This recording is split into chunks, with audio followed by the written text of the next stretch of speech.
Legend of Zelda, one of Nintendo's greatest and most beloved franchise. After nearly 40 years, we've seen countless adventures across time and space, each adding to a vast and mysterious lore. But with so many games, timeline, and reincarnation, it can get pretty confusing, especially with Breath of the Wild and Tears of the Kingdom, whose exact place in the timeline remain a mystery. That's why today we're going back to where it's all began, to the dawn of the Zelda universe. Hey everyone, it's me, Pran Dragon, your Dragon Cyborg Storyteller, and welcome to another episode of the Chronicles series. This time, the Chronicle of Hyrule.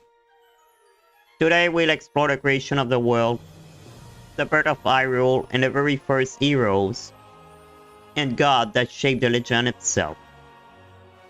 Let's begin.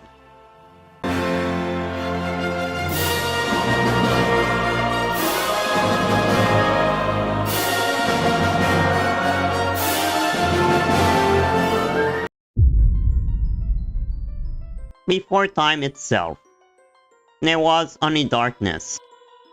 A void known as Null, a being that consumed everything that tried to exist. To end this endless chaos, three goddesses descended from the heaven. Din, the goddess of power, Neru, the goddess of wisdom, and Farore, the goddess of courage. Together they imprisoned Null by creating a new world, Hyrule. Din formed the land. Neru brought order and law, and Farore filled it with life. But even still, Null hunger tore Rift into reality, threatening to consume their creation. To mend this rift, the goddesses created divine spirit, known as the Tree. When their work was done, the goddesses returned to the heaven, leaving behind a sacred relic, the Triforce, a golden artifact that grants their wish or anyone would touch it. The Triforce rested within the sacred realm, guarded by the goddess Hylia, chosen to protect it from evil. Under Hylia's watch, the world of Hyrule flourished. Many races, the Alien, the Goron, the Kikwi, Mugma, Parella, an ancient robot, lived peacefully across the land. But peace never lasts forever. A massive fissure opened in the earth, and from it rose the Demon King Demise, leading an army of monsters to claim the Triforce for himself. Hylia rallied the surviving alien, then raised a section of the land into the sky, creating Skyloft, a sanctuary beyond the cloud, protected by a barrier that separated the heaven from the surface below. Those who remained on the surface fought bravely alongside Hylia, managing to seal Demise and his army away. She also stripped him of his true physical form. He was not forced to have the form of an abomination. However, he was still capable of great destruction, should he ever escape from his new prison. But Hylia was gravely wounded. They knew the seal would not last forever. To prepare for the inevitable, she forged a sacred blade containing a spirit named Fi, destined to guide a future hero. She then relinquished her divinity to be reborn as a mortal, one capable of using the Triforce. Before passing on, Hylia created two Gates of Time, and trusted three spirit dragons, Baron, Eldin, and Lineru, with guiding her chosen hero, and ordered her loyal servant Impa to protect her reincarnation in the future. With her final act, Hylia ensured that when the time came, she should be reborn as Zelda. Thousands of years later, The people of Skyloft lived peacefully life, high above the cloud. Their connection to the surface all but forgotten. It was during this age that the goddess was reborn as Zelda, daughter of Gyopora, the headmaster of the Knight Academy. Among her friends was a young knight in training, Link. During a ceremonial race honoring the goddess, Link won the competition, and Zelda blessed him at the statue of the goddess. To celebrate, they soared together through the cloud, until a dark tornado struck, separating them. Zelda was cast down to the surface, then Link was left unconscious. When she awoke, Zelda was attacked by Jiraim, a servant of Demise who sought to use her soul to resurrect his master. She was saved by Impa, who guided her on a journey to awaken her memory as Hylia. Meanwhile, guided by the spirit Fi, Link discovered the goddess sword, then decided to surface to rescue Zelda. Along his journey through the forests, volcano and desert of Hyrule, Link fought Jiraim multiple times, retrieved sacred tablet and grew stronger with each trial. Eventually, he tempered his blade with the three sacred flames, transforming it into the Master Sword, the Blade of Evil Bane. Using the Gate of Time, Link traveled to the past and reunited with Zelda, who had fully awakened as the goddess Hylia. She revealed the truth of their destiny, that he was the chosen hero. She blessed the Master Sword and sealed herself in an eternal slumber to maintain Demise's imprisonment, asking Link to use the Triforce in the future to destroy him. In the present, Link gathered the pieces of the Triforce and used its power to defeat Demise in his abomination state. But Jiraim captured Zelda and brought her to the past, where Demise was still alive. After an intense battle, Link defeated the Demon King once and for all, sealing his essence within the Master Sword. With his dying word, Demise vowed that his hatred will eternally reincarnate, forever pursuing those who required the blood of the goddess and the spirit of the hero. Link placed the Master Sword in its pedestal, allowing Fi to rest within it. Zelda and Link returned to their time, while Impa remained in the past to watch over the blade. Zelda and Link choose to live on the surface, the land that will one day become Hyrule. Peace returned, and with it came the story of the Triforce, unmatched power. But greed and ambition soon ignited new war, the era of chaos. Among the warring faction were a tribe of sorcerers, later known as the Interloper.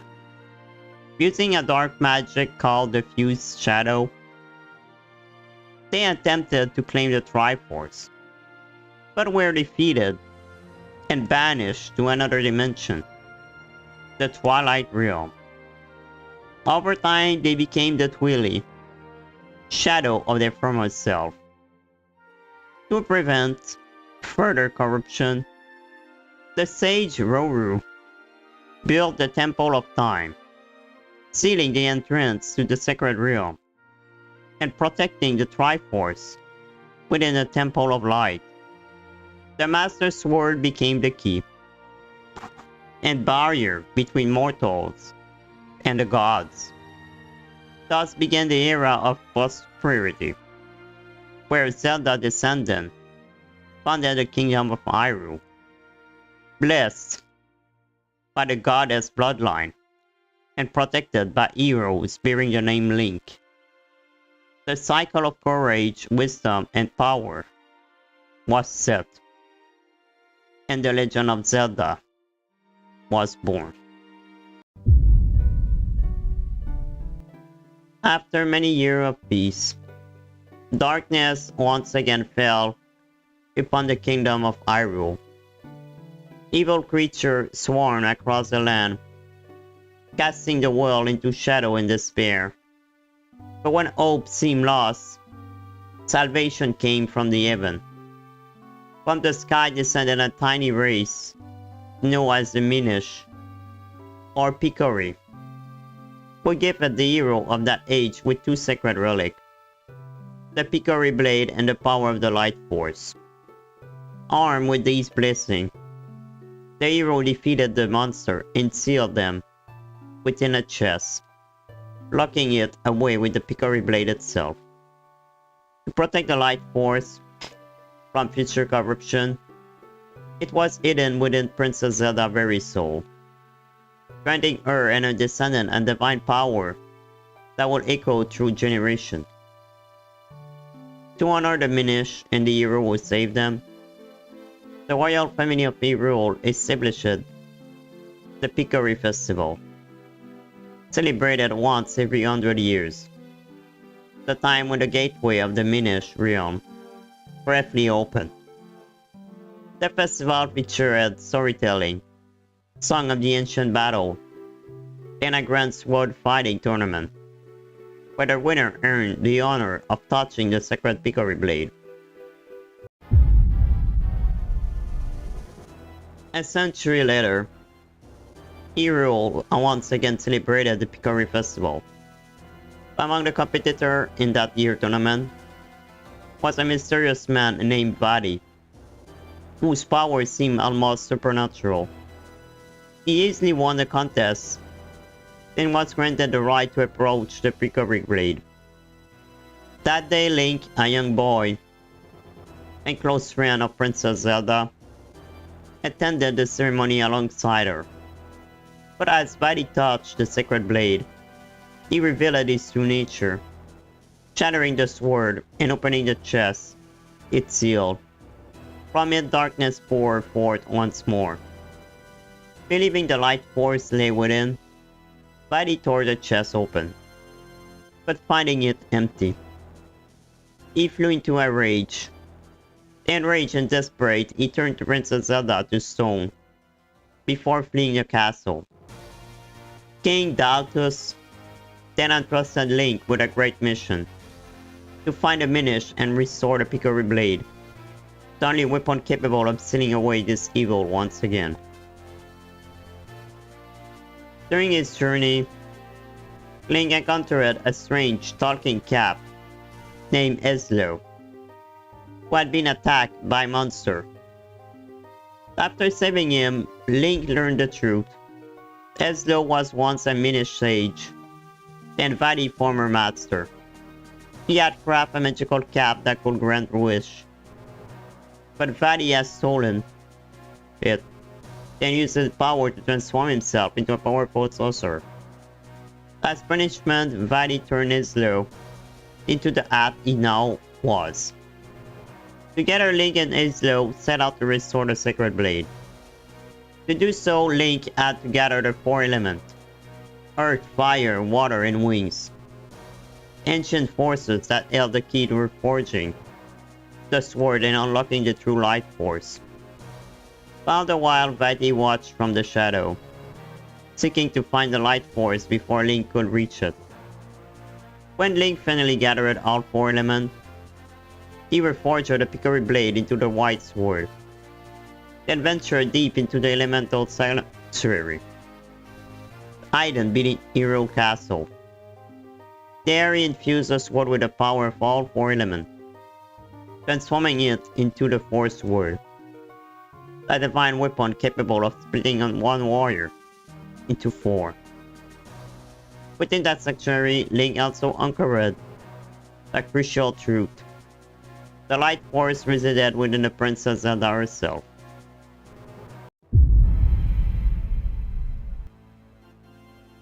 Having followed Link all along, Vaidi discovered this as well.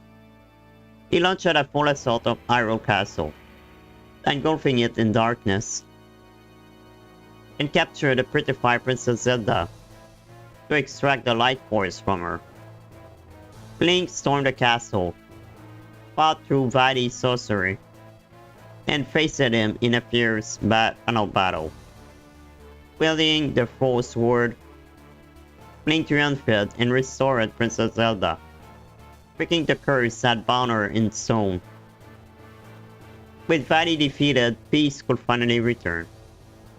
But the damage across Hyrule was immense. To restore the land, Princess Zelda took the Mage Cap, the artifact that caused so much suffering, and made a single pure wish, that all of Vaidi's cruelty be undone. Her wish, combined with the light force within her, unleashed a miracle across the land. The sky cleared, the people were freed, and the scar battle were healed. With the world restored, and slow but farewell to Link, returning through the Minish door to his realm. A doorway that will not open again for another 100 years. Then thus the tale of Minish came to an end, the existence fading once again into legend.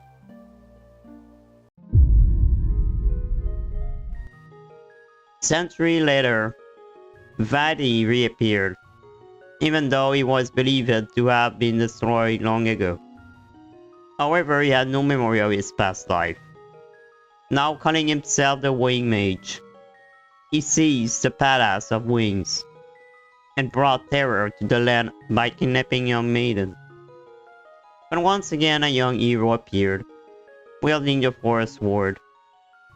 With its power he sealed the demon within the blade, which was then enshrined inside the Forest Sword Sanctuary. The villagers were astonished that someone so young could accomplish such a feat. When questioned, the rescued maiden claimed that the boy had used the sword to create 3 copies of himself, and together they had defeated the sorcerer. Few believed the story, but the rumor spread, and soon a shrine was built beside the sanctuary to protect the sacred sword. Generations passed. Eventually Princess Zelda was born, a girl blessed with the power to sense approaching force of evil. Because of this gift, she was entrusted with the sacred duty of guarding the Forest Sword Shrine and the blade sealed within. One day, Zelda sensed a disturbance in the shrine. She asked her trusted friend Link to accompany her to investigate. But as they checked the seal, it suddenly shattered, releasing Vaidi, the Wing Mage, once more. Without this past memory, he saw Zelda only as another maiden, and kidnapped her, bringing her to his palace high above the cloud. Determined to save her, Link drew the Force Sword, splitting himself into 4 heroes, just as the old legend foretold. Together they set out to find the 3 keys to Vaidi Temple, one hidden in the Sea of Tree, another deep within Talos Cave, and the last atop Death Mountain. With all 3 keys recovered, the heroes stormed the Palace of Wings, Vaidi's seat of power. After an arduous battle, Link finally triumphed, resealing Vaidi within the Force Sword once again. Zelda was rescued, and the sword was returned to its pedestal, merging the 4 links back into one. And so ended the legend of the Force Sword, and the story of Vaidi, whose shadow faded from history for centuries. The Kingdom of Hyrule entered the Age of Peace once more, until the Hylian Civil War, during the era of the Hero of Time, an event that would change the legend forever.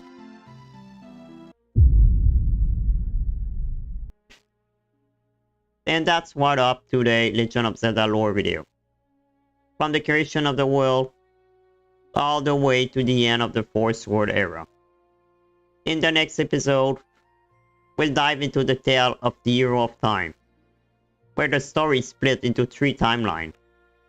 Then we'll begin with the adult timeline. So what did you think of this video? Which era was your favorite in the Zelda timeline? Let me know down below in the comment. If you enjoyed this video, don't forget to like, subscribe, and ring the bell. Catch more my lore deep dive. Last time from Zelda, I also covered the Trail series, Genshin Impact, then even some theory videos about these 3 games. And if you want to hang out with me live, or check out some gaming and review content, visit my other channel, Dragon Valimar Gaming. You can also find me live every day around 7 PM EST on YouTube and Twitch. Thanks for watching, and as always, may the goddess be with you. Dragons offline.